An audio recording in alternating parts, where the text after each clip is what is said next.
What's the most inconvenient trait about yourself? Overthinking.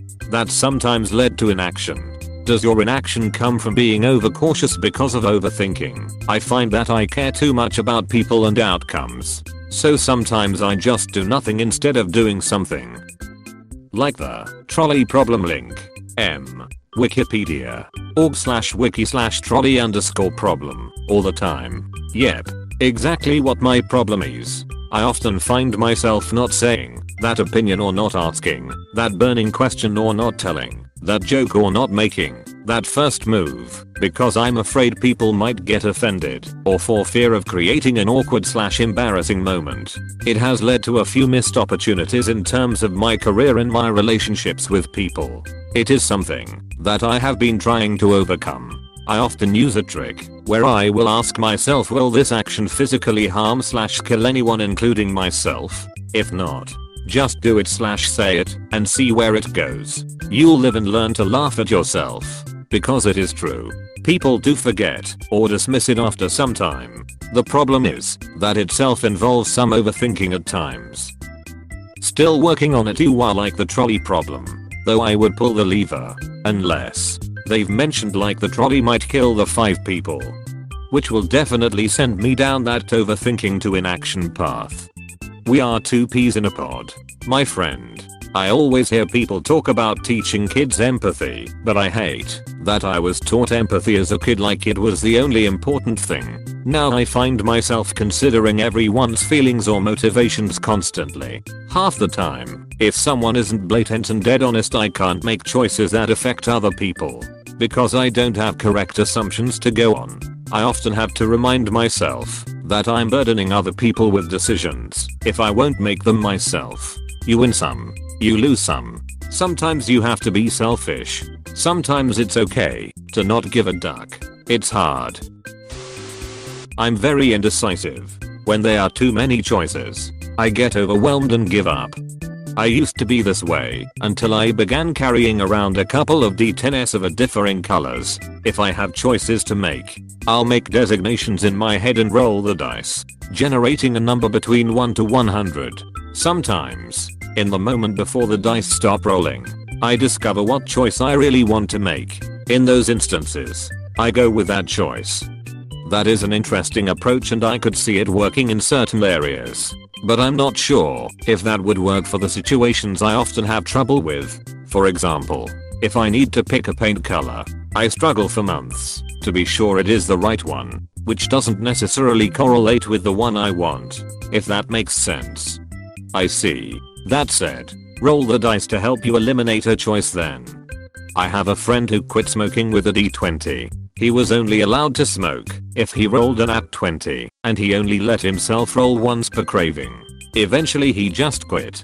I should try this, but I spend time watching a cigar shop. Too clingy. Extremely fearful of abandonment. Exact opposite here. It's kind of concerning sometimes how unattached I can be. I don't care about anything enough where losing it would have much of an effect on me. I've been in relationships for 5+ years where things are going well.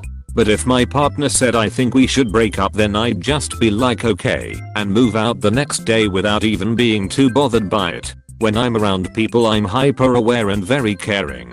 But all good things come to an end and I just kind of accept that and move on too quickly. I forget people exist. If I'm not around them regularly, I will accidentally forget to call my mom for months at a time. Or friendships I've had for 10+ years I'll let slip away from me because putting in effort is just too much work and I'm a bad friend.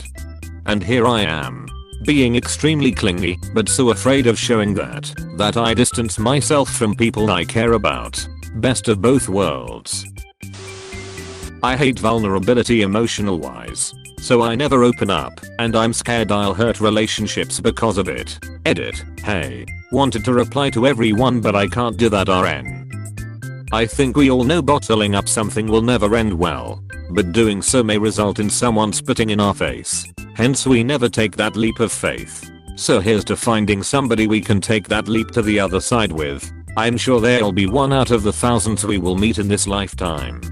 I have the exact opposite. I can't keep anything to myself and get hurt quite often because of that. Because I open up and look for validation to people of who I know will tell me things I don't want to hear. I get distracted really easily. Actually right now I'm taking a 5-minute break from my schoolwork that's now a 30-minute break. Lazy. So very lazy. And I overeat constantly, it's so hard to stop. Also there's very little self-esteem and a tendency to people please. Depression. Self-isolation. My existence is inconvenient really. Thank you everyone. You're all very supportive. I'm slowly making small changes and I hope everyone else can too. Hang in there. And remember, progress isn't linear. I'm so forgetful. Things slip my mind the moment I enter a new room. I feel like Dory. Turned out I had ADHD. I've always struggled with even the smallest things to remember. There are solutions if you're curious. Same. Memory is terrible. Attention and focus are terrible. ADHD diagnosed after college and my only regret is I didn't try to get a diagnosis sooner. Acne. It's all over my back. Not the end of the world but it's annoying. Just finished my 3rd round of Accutane because my acne decided to return. Only on my back. But goddamn, if it didn't come back with a vengeance. But yeah, it's annoying as duck. And ugly and painful. But at least there's a way to fix that. Caffeine makes me go deaf. I have Meniere's disease link. Wikipedia. org/wiki/%C3%A9NIC3%A8Re27S_disease. Which means my inner ear is really bad at regulating fluid balance. Caffeine can cause my ear to retain fluids, swelling and making me temporarily lose my hearing and go dizzy. It's not a huge deal day to day, but was a pretty substantial issue in college during exam week. Same for me but with Advil. I absolutely hate confrontation. And on top of that I'm a people pleaser. Not a good combo. That sounds like a tiring life. Overthinking. I know others have their own lives. I know people are just worried about themselves. And that doesn't mean they hate me. Yet I always find a way to think that I did something wrong or that I made someone upset. I get lost in my vicious circle of overthinking and often find myself tearing up because I'm afraid that I'm hated. Luckily, a combination of medication and remembering all of the kind and loving things that are said to me is helping me. It's not completely gone. So it's still annoying as hell, but I'm getting better. In the same boat. I have a hard time asking for help and just do too much on my own. Because that way I'm sure it gets done and done correctly.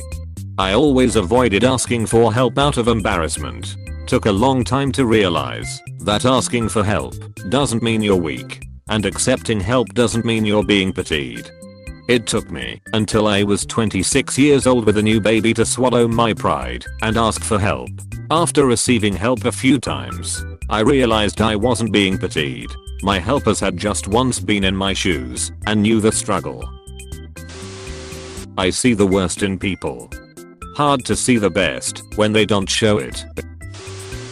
Settling for mediocrity and choosing pleasure over the glory of hard work. Hey man, work sucks, just give me money and let me enjoy myself. I'm very codependent. Same. You guys should be best friends. Thanks for watching. Don't leave before leaving a like to this video.